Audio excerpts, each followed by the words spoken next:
আগামীকাল ইসলাম ধর্মাবলম্বীদের পবিত্র উৎসব ঈদ উজ জোহা। চিরাচরিত প্রথা অনুযায়ী এই দিন তারা পশুদের কুরবানি দিয়ে থাকেন। ইতিমধ্যে প্রশাসনের তরফে কুরবানি সংক্রান্ত কিছু বিশেষ বিধিনিষেধ জারি হয়েছে। প্রকাশ্য স্থানে কুরবানি করা যাবে না ইত্যাদি কিছু নিয়ম মানতে বলা হয়েছে। এই নিয়ে ইসলাম ধর্মাবলম্বী মানুষদের মধ্যে ভীতির সঞ্চার হয়েছে। আজ হিলি বামফ্রন্টের তরফ থেকে নেতৃত্ব ও কিছু সদস্যরা প্রতিনিধি আকারে হিলি বিডিও মহাশয়ের কাছে এইসব বিষয়ে ডেপুটেশন দেন।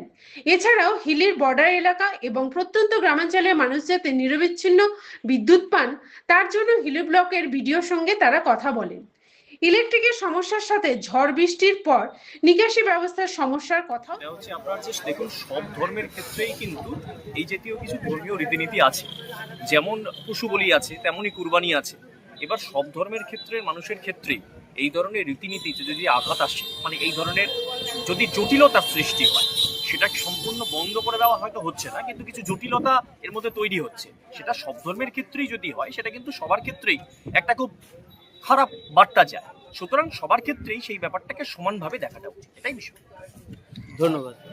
আজকে ঈদ সংক্রান্ত প্রশ্নে কোরবানিকে সামনে রেখে যে সমস্যাগুলো দেখা দিয়েছে, মানুষের মধ্যে যে ভীতি, মানুষের মধ্যে একটা দুশ্চিন্তার পরিবেশ সৃষ্টি হয়েছে, সে সম্পর্কে প্রশাসনের যে অস্বচ্ছ একটা সিদ্ধান্ত, যেটা সিদ্ধান্ত সাধারণ মানুষের কাছে পরিষ্কারভাবে উপস্থাপনও করা যাচ্ছে না, এবং সেটা লিখিত হয়ে কিছু কাগজপত্র দিতে পারছে না, ফলে একটা মানুষের মধ্যে একটা ক্ষোভের স্বাভাবিক প্রকাশ পেয়েছে।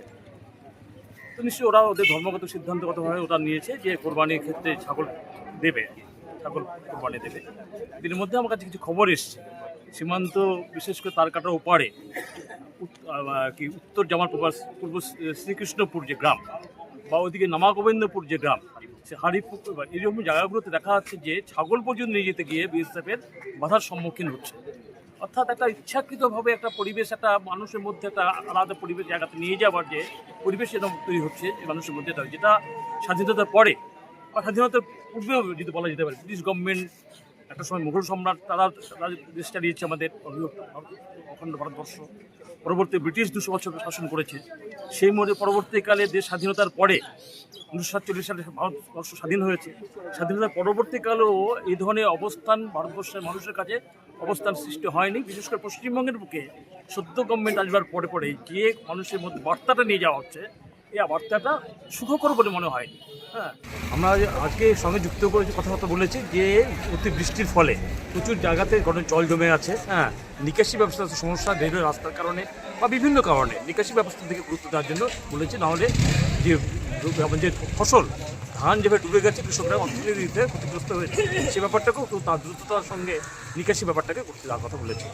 আর সঙ্গে আর হিলি বিডিও সাহেবের কাছে আমরা এটাও তুলে ধরেছি যে আপনার এই প্রচণ্ড ঝড় বৃষ্টি হচ্ছে এই বছর, তার জন্য গোটা হিলি ব্লকেরই বিভিন্ন জায়গায় ইলেকট্রিকের প্রচণ্ড সমস্যা হচ্ছে। সিরিজ হয়ে থাকতে 3-4 দিন হলো, বা কোনো জায়গায় আপনার কারেন্ট আসছেই না। এটা স্বাভাবিক যে এরকম অবস্থায় এটা একটা খুব সমস্যার জায়গা তৈরি হচ্ছে ঝড়ের জন্য, কিন্তু এমার্জেন্সি সার্ভিস, সুতরাং সেটাকে যেন নজর দিয়ে মানুষ যেন একদম এই পরিষেবাগুলো থেকে একদম বঞ্চিত না হন, সব দিকটা ভেবে সেটা নজর দেওয়ার জন্য আবেদন করছি। শুরুতেই বলি যে আগে হচ্ছে আমাদের অর্ণব চৌধুরী, তিনি বিষয়টা বলেছেন। এই বিষয় নিয়ে আমার যেটা বলার, যে কুরবানি একটা ধর্মীয় অনুষ্ঠান, এটা দীর্ঘদিন ধরে হয়ে আসছে। এখন এই বিষয়টা নিয়ে এই নতুন সরকার যে নির্দেশিকা জারি করেছে, সেই নির্দেশিকা পাওয়ার পরেতেই আমরা আমাদের বামফ্রন্টের পক্ষ থেকে গোটা রাজ্য জুড়ে আন্দোলনটা শুরু হয়েছে, এবং এ নিয়ে আইনগত লড়াইটাও কিন্তু সেখানে হয়েছে। এবং সেখানে আমরা দেখলাম যে মহামান্য উচ্চ আদালত তিনিও এই বিষয়টা, যে 1950 সালের যে আইন, সেই আইনে যা বলা আছে সেখানে তাদের যে ধর্মীয় অনুষ্ঠান সেখানে অনেকটা শিথিল করা যায়, এবং নির্দিষ্ট জায়গায় নিয়ম মেনে সেখানে করবার নির্দেশ দিয়েছেন। কিন্তু আমরা অদ্ভুতভাবে দেখলাম যে সরকার সে বিষয়ে কোনো নির্দেশিকা পরবর্তীতে আর জারি করলেন না। এবং এটা নিয়ে আমাদের রাজ্যের এবং এলাকার যারা সংখ্যালঘু সম্প্রদায়, বিশেষত মুসলিম সম্প্রদায়ের মানুষ, তারা একটু আশঙ্কার মধ্যে আছে। এবং সেই কারণেই গোটা রাজ্যে যেমন এর প্রতিবাদ হচ্ছে, এবং এই বিষয়টা নিয়ে প্রশাসনের দ্বারস্থ আমরা হয়েছি, এবং আমরা প্রশাসনের কাছে আবেদন জানিয়েছি যে নিয়ম মেনেই হোক, কিন্তু সেখানে যাতে এর কিছু শিথিলতা দেওয়া যায়, এবং 1950 সালের যে আইন, সেই আইন মেনে সকলে যাতে তার পবিত্র উৎসব পালন করতে পারে এবং কুরবানি যাতে তারা করতে পারে। আর সেই জন্যই আমরা আজকে বিডিও সাহেবের কাছে এই দাবি নিয়ে আমরা এসেছি। অসংখ্য ধন্যবাদ আপনাকে।